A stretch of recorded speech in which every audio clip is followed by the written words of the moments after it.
ایک شخص کو لوگ اس کی قد کی وجہ سے بہت تنگ کرتے تھے، اسے غلط غلط ناموں سے پکارا کرتے تھے، کچھ لوگ اسے ٹڈا کہا کرتے تھے۔ ایک دن وہ تنگ آ کر اپنی بیوی کو لے کر گاؤں سے نکل کر دوسرے گاؤں میں سیٹل ہو گیا۔ اس نے فیصلہ کیا کہ اس نے گاؤں میں اپنی ایک نئی پہچان پیدا کروں گا۔ اب لوگ مجھے غلط ناموں سے کاموں سے نہیں پکاریں گے، بلکہ پیر صاحب کہیں گے۔ بیگم نے پوچھا وہ کیسے؟ جواب دیا، اس گاؤں کے چودھری کی بہن کے پاس ایک قیمتی ہار ہے، بس تم وہ ہار کسی طرح چرا کر لے آؤ، پھر دیکھتی جاؤ۔ بیگم نے حکم کی، تعمیل کرتے ہوئے ہار کا مال مہارت سے چرایا اور لا کر اس کو دیا۔ دوسری جانب گاؤں میں ہنگامہ ہو گیا۔ ہار کی چوری کی خبر جنگل میں درختوں کی طرح پھیل گئی اور اس آدمی نے اپنی بیوی کو کہا، جاؤ جا کر چودھری کی بہن کو بتاؤ کہ میرا خاوند بہت بڑا بزرگ ہے، لوگوں کی گم شدہ چیزیں برآمد کرتا ہے۔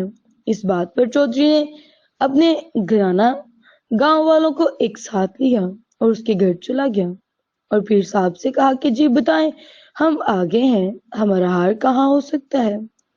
اس نے راتوں رات چودھری کے گھر کی چھت پر پھینک دیا، بتایا آپ کا ہار نوکرانی نے چرایا تھا، جس کے بعد ڈر کے اس کی چھت پر پھینک دیا ہے، جا کر اٹھا لو۔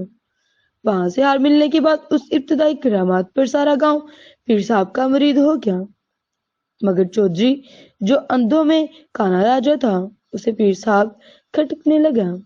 گاؤں والوں کو سمجھایا کہ یہ شخص مجھے فراڈ معلوم ہوتا ہے، مگر گاؤں والے انکار کرتے رہے۔ چودھری نے پیر صاحب کو ایک اور آزمائش میں ڈالا، مگر خوش قسمتی سے وہ اس آزمائش میں بھی کامیاب ہو گیا۔ لوگوں نے چودھری کو سمجھایا کہ اب بس کرو، بزرگوں پر شک نہیں کیا جاتا۔ چودھری پریشان ہو گیا اور عہد کر لیا، جو بھی ہو میں اس کا بھانڈا پھوڑ کر ہی چھوڑوں گا۔ ایک دن چودھری نے اعلان کیا کہ کل کھلے میدان میں تمام گاؤں کے لوگ اکٹھے ہوں گے۔ اگر پیر صاحب نے بتایا کہ میرے ہاتھ میں کیا ہے تو سب کے سامنے اس کے ہاتھ پر پیش ہو جاؤں گا۔ سب لوگ پیر سمیت میدان میں پہنچ گئے۔ چودھری گھر سے نکلا اور سوچتا رہا ہاتھ میں کیا پکڑا جائے۔ اچانک اس کی نظر ایک ڈنڈے پر گئی۔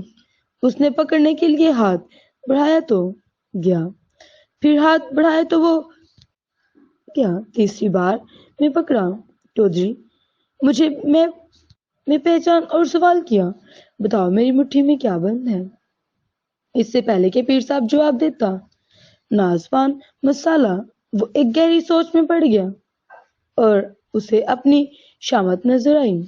دوبارہ تو جیسے تیسے بچ گیا، مگر اس بار بچنا ممکن نہیں تھا، لہذا مایوسی میں آسمان کی طرف چہرہ اٹھایا اور اپنے آپ کو کوستے ہوئے کہا، ہائے رے ٹڈے، پہلی چھلانگ میں تو بچ گیا تھا، اب دوسری چھلانگ میں بھی بچ گیا، مگر اب تیسری دفعہ تم گرفت میں آ گئے۔ یہ سنتے ہی چودھری پیر صاحب معروف ٹڈا کے پاؤں سے لپٹ کے داڑے مار مار کر معافیا مانگنے لگا۔